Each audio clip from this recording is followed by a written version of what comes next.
আজকের এই ভিডিওতে আমি আলোচনা করব what is 5S, steps of 5S, 5S wheel, benefits of 5S। 5S হচ্ছে 5টি জাপানি শব্দের সমন্বয়ে গঠিত একটি ওয়ার্কপ্লেস অর্গানাইজেশন মেথড, যার 5টি স্টেপ এস দিয়ে শুরু, যা একটি অর্গানাইজেশনকে সেফ, এফিসিয়েন্ট এবং এফেক্টিভ বানাতে সাহায্য করে। এটি সর্বপ্রথম ব্যবহৃত হয়েছিল জাপানের টয়োটা কোম্পানিতে এবং ধীরে ধীরে এর সাফল্যের ফলে এখন এটি সর্বত্র ব্যবহার হয়। ফার্স্ট স্টেপ হচ্ছে সিরি, ইংলিশে বলা হয় সর্টিং আউট মানে বাছাই করা। সেকেন্ড স্টেপ হচ্ছে সিট অন, জাপানি ভাষায় সিট অন, সেট ইন অর্ডার মানে সাজানো। থার্ড স্টেপ সিসো, সাইন অ্যান্ড ক্লিনলিনেস মানে পরিষ্কার পরিচ্ছন্ন রাখা। ফোর্থ স্টেপ হচ্ছে সিকেৎসু, ইংলিশে হচ্ছে স্ট্যান্ডার্ডাইজেশন, সঠিক মানদণ্ড তৈরি করা। ফিফথ স্টেপ সেটসিওর মানে সেলফ ডিসিপ্লিন বা সাস্টেন। এর পরের স্লাইডে আমরা এই 5টা স্টেপ ডিটেলসে জানব। কোনো একটি অর্গানাইজেশনে যখন আমরা 5S ইমপ্লিমেন্ট করব, তার ফার্স্ট স্টেপ হচ্ছে সিরি, ইংলিশে সর্টিং আউট মানে বাছাই করা। একটা ওয়ার্কপ্লেসে বিভিন্ন ধরনের টুলস ম্যাটেরিয়ালস থাকে, যার মধ্যে অনেক অপ্রয়োজনীয় বস্তু থাকে। তাহলে আমাদের সবার প্রথম এই অপ্রয়োজনীয় বস্তুকে প্রয়োজনীয় বস্তু থেকে আলাদা করতে হবে এবং এই প্রয়োজনীয় বস্তুকে 3 ভাগে ভাগ করতে হবে, যেগুলো ডেলি ইউজ হয়, যেগুলো মাঝে মাঝে ইউজ হয় এবং যেগুলো ভবিষ্যতে ইউজ হতে পারে। এরপর অপ্রয়োজনীয় বস্তুকে স্ক্র্যাপ ইয়ার্ডে রাখতে হবে। তো ফার্স্ট স্টেপের বেনিফিট হচ্ছে ওয়ার্কপ্লেসে স্পেস অনেকটা ফ্রি হয়ে যায়।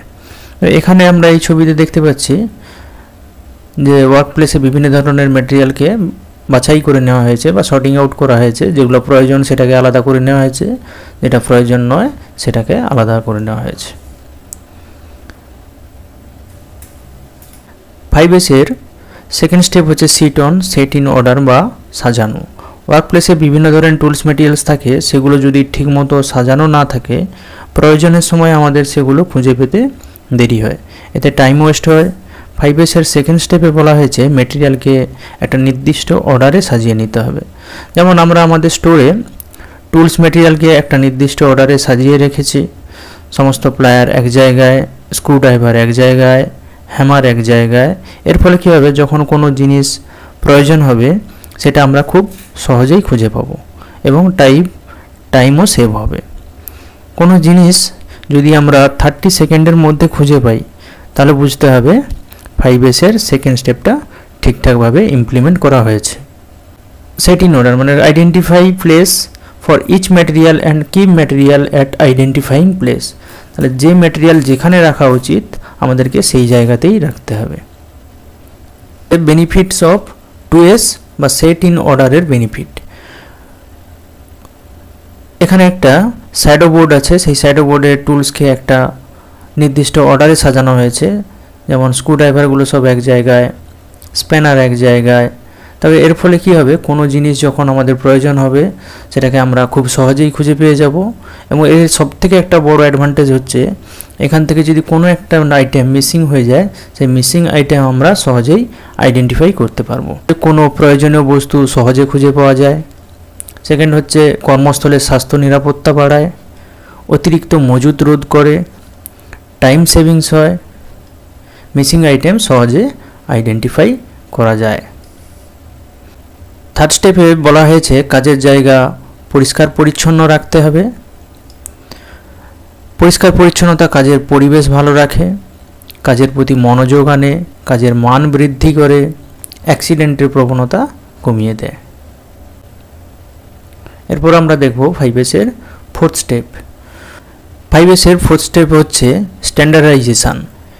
এই স্টেপে বলা হয়েছে প্রথম 3টি স্টেপ কখন করতে হবে, কিভাবে করতে হবে, তার একটা নির্দিষ্ট শিডিউল এবং চেকলিস্ট তৈরি করা।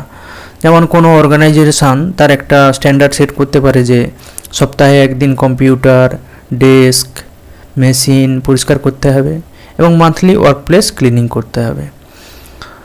এবং কালার কোডিং করা, ফ্লোর মার্কিং করা, এগুলো হচ্ছে স্ট্যান্ডার্ডাইজেশনের একটা প্রসেস। তো এটা বিভিন্ন অর্গানাইজেশন তার বিভিন্নভাবে তার স্ট্যান্ডার্ড সেট করতে পারে। যেমন এখানে মেটাল ওয়েস্টের জন্য একটা বক্স তৈরি করা হয়েছে এবং সেখানে একটা ট্যাগ দেওয়া হয়েছে, মার্কিং করা হয়েছে। পেপার ওয়েস্টের জন্য আলাদা একটা বাকেট দেওয়া হয়েছে, সেখানে বাকেট দিয়ে কালার কোডিং করা হয়েছে আলাদা আলাদা করে। তো এটা একটা স্ট্যান্ডার্ড সেট করেছে তার কোম্পানি। এইভাবে 4 স্টেপে যে কোনো অর্গানাইজেশন তার একটা স্ট্যান্ডার্ড সেট করতে পারে। 5Sএর 5 নম্বর স্টেপটা হচ্ছে সেলফ ডিসিপ্লিন বা সাস্টেন। এই স্টেপটি হচ্ছে মোস্ট ইম্পর্টেন্ট, কারণ আমরা 4টি স্টেপ ইমপ্লিমেন্ট করে যদি সেটাকে ঠিকঠাক ফলো না করি, রেগুলার ফলো না করি, তাহলে 5Sএর কোনো গুরুত্ব থাকে না। উদাহরণ হিসাবে বলছি, আমরা আমাদের বাড়িতে জিনিসপত্র অগোছালোভাবে রাখি, জামা কাপড় চেয়ারের উপরে রেখে দিই, নেল কাটার, চাবি কখন কোথায় রেখে দিই প্রয়োজনের সময় আমরা খুঁজে পাই না। আমরা 5S পড়ে সে প্রথমে কয়েকদিন জিনিস নির্দিষ্ট স্থানে রাখি, জামা কাপড় গুছিয়ে রাখি, কিন্তু সবাই জানো এটা কিছুদিন চলে, তারপর আবার আগের মতো যেখানে সেখানে জিনিস পড়ে থাকে। অতএব আমাদেরকে এই প্রথম 4টি স্টেপ অভ্যাসে পরিণত করতে হবে, তবেই আমরা 5Sএর বেনিফিট উঠাতে পারবো। তো মোস্ট ইম্পর্টেন্ট স্টেপ হচ্ছে সাস্টেন বা ধরে রাখা।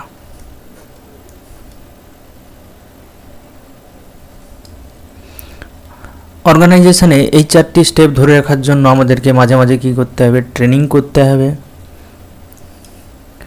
মাঝে মাঝে ট্রেনিং করতে হবে, অবজারভেশন করতে হবে, এবং যাতে সবাই এটা মেনে চলে তার জন্য এনকারেজ করতে হবে। এনকারেজ করার জন্য আমরা তাদেরকে প্রাইজ দিতে পারি। এইভাবে আমরা 5Sএর 5th স্টেপটা ফলো করতে পারি। 5S wheel: sort, set in order, shine, standardisation. এই 4টি স্টেপ হচ্ছে চাকার মতো, যেটা একটা কন্টিনিউয়াস রিপিটেড প্রসেস। এই 4টি স্টেপকে ধরে রাখবে 5 নম্বর স্টেপ সাস্টেন। সাইকেলের চাকার মতো চাকাটা যেখানে আটকানো থাকে তার কাজ হচ্ছে চাকাকে ঘুরতে সাহায্য করা। এইভাবে 5Sএর 5th স্টেপ সাস্টেন বাকি 4টি স্টেপকে ধরে রাখে। এখানে একটা ছবি দেওয়া আছে, বিফোর 5S, আফটার 5S। এখানে 5S ইমপ্লিমেন্ট হওয়ার আগে আমরা দেখতে পাচ্ছি জিনিসপত্রগুলো অগোছালোভাবে এদিক ওদিক পড়ে আছে এবং কোনো কালার কোডিং নেই, যেটা কোনো জিনিস যদি আমরা নিতে চাই তাহলে সহজে খুঁজে পাবো না। এখানে জিনিসপত্র এদিক ওদিক ছড়িয়ে আছে, কোনো জিনিস নিতে এলে অ্যাক্সিডেন্টও হতে পারে আমাদের। তারপর দেখতে পাচ্ছি আমরা যখন 5S ইমপ্লিমেন্ট করছি তাহলে প্রত্যেকটা জিনিসকে একটা নির্দিষ্ট স্থানে রাখা হয়েছে, তার জন্য কালার কোডিং করা হয়েছে, ফ্লোর মার্কিং করা হয়েছে। এর ফলে কী হবে? কোনো জিনিস আমাদের সহজেই খুঁজে পেয়ে যাব, আমাদের টাইমও সেভ হবে। তাই এইভাবে আমরা আমাদের অর্গানাইজেশানে বা যে কোনো বাড়িতেও আমরা 5S ইমপ্লিমেন্ট করতে পারি। তো এরপর আমরা দেখব benefits of 5S। 5S implement করলে কোনো অর্গানাইজেশনে আমরা যে বেনিফিটসগুলো পাবো সেগুলি হলো workplace become cleaner and organise. Workplace পরিষ্কার পরিচ্ছন্ন থাকবে এবং সেটা সংগঠিত থাকবে। Working in a working place become easier. কার্যক্ষেত্রে কাজ করাটা অনেক সহজ হয়ে যাবে। নেক্সট হচ্ছে যেটা পাবো আমরা রিডাকশান ইন কস্ট, খরচ আমাদের অনেক কমে যাবে। High productivity and quality, productivity উচ্চ উৎপাদনশীলতা এবং গুণমান বৃদ্ধি পাবে। নেক্সট হচ্ছে লেস অ্যাক্সিডেন্ট, দুর্ঘটনা হওয়ার সম্ভাবনা কমে যায়। People tend to more discipline, মানুষ বেশি শৃঙ্খলাবদ্ধ হতে থাকে। Better use of floor space, floor স্পেসকে আমরা বেটারভাবে ইউজ করতে পারি। তো এইগুলো হচ্ছে বেনিফিটস অফ 5S। আমরা আমাদের বাড়িতে বা যে কোনো অর্গানাইজেশনে 5S ইমপ্লিমেন্ট করলে এই সমস্ত বেনিফিটসগুলো পেতে পারি।